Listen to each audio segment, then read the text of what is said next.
News. Medchal జిల్లా కీసర మండలం Dammaiguda municipality పరిధిలో ఆద్రాస్పల్లి వెళ్లే దారిలో అక్రమ నిర్మాణాలకు హద్దు అదుపు లేకుండా పోతుంది. అక్రమార్కులు ఇష్టారాజ్యంగా అక్రమ షెడ్ల నిర్మాణాలు నిర్మిస్తున్నారు.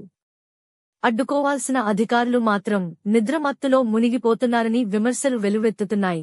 అక్రమ నిర్మాణాలు జరగకుండా చూసుకోవాల్సిన అధికారులు కాసులకు కక్కుర్తిపడి అక్రమ షెడ్లకు మద్దతు పలుకుతున్నారు.